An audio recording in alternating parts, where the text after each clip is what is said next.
दुनिया में तेजी से बढ़ती अर्थव्यवस्थाओं में शामिल भारत का बजट आ रहा है। वित्त मंत्री निर्मला सीतारमण अपना लगातार 8वां बजट पेश कर रही हैं। इस बजट में सभी की निगाहें मध्यम वर्ग के लिए वह प्रतीक्षित कर राहत पर होगी। सीतारमण ने 2019 में अपने पहले बजट में चमड़े के ब्रीफकेस को बही खाते से बदल दिया था।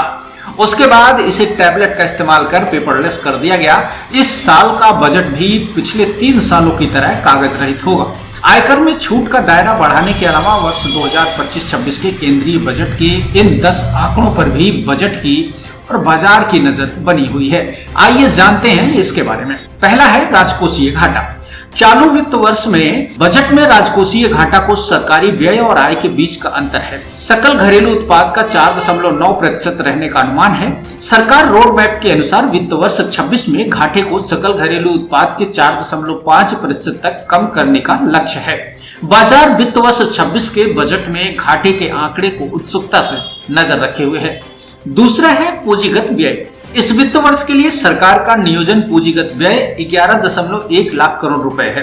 हालांकि लोकसभा चुनाव के कारण पहले 4 महीनों में धीमी सरकारी खर्च की वजह से पूंजीगत व्यय में देरी हुई है।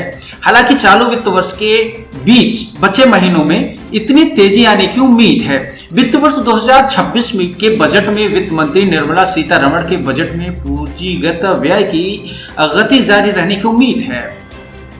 तीसरी बात है ऋणों का रोड मैप बनाने। वित्त मंत्री अपने 2024-25 के बजट भाषण में कहा था कि 26 और 27 से राजकोषीय नीति का प्रयास राजकोषीय घाटे को प्रतिबंधित करने पर रहेगा, जिससे जीडीपी में सरकार को ऋण का प्रतिशत कम हो जाएगा।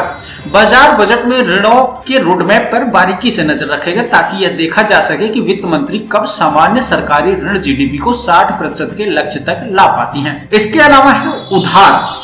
वित्त वर्ष 2025 में सरकार का सकल उधार बजट 14.1 लाख करोड़ रुपए था।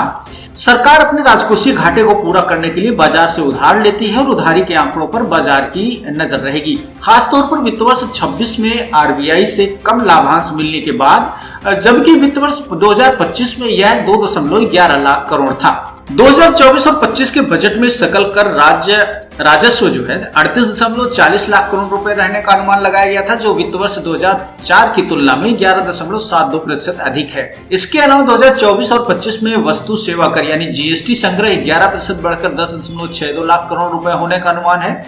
वित्त वर्ष 26 के जीएसटी राजस्व अनुमानों पर नजर रखी जाए तो चालू वित्त वर्ष में पिछले 3 महीनों में राजस्व वृद्धि धीमी रही है। 2025 में भारत की नॉमिनल जीडीपी यानी वास्तविक जीडीपी प्लस मुद्रास्फीति दोनों को मिलाकर बात की जाए तो 10.5% रहने का अनुमान है, जबकि एनएसओ द्वारा अनुमानित वास्तविक जीडीपी 6.4% रहने की उम्मीद है। इसके अलावा सरकार के वित्त वर्ष 2025 में आरबीआई और वित्तीय संस्थानों से 2.33 लाख करोड़ रुपए और सीपीएसई से 56,250 करोड़ रुपए लाभांश के रूप में मिलने का अनुमान लगाया गया है। विविध पूंजी प्राप्तियों से जिनमें विनिवेश और परिसंपत्ति मुद्रीकरण से प्राप्त आय शामिल है, इसमें वित्त वर्ष 25 के बजट में इस मद से आय 50,000 करोड़ रुपए आंकी गई थी। इसके अलावा बाजार नरेगा जैसी प्रमुख योजनाओं के साथ साथ स्वास्थ्य और शिक्षा जैसे प्रमुख क्षेत्रों पर भी खर्च पर ध्यान बनाए हुए है, क्योंकि अर्थव्यवस्था में गति इन्हीं आंकड़ों से तय होती है।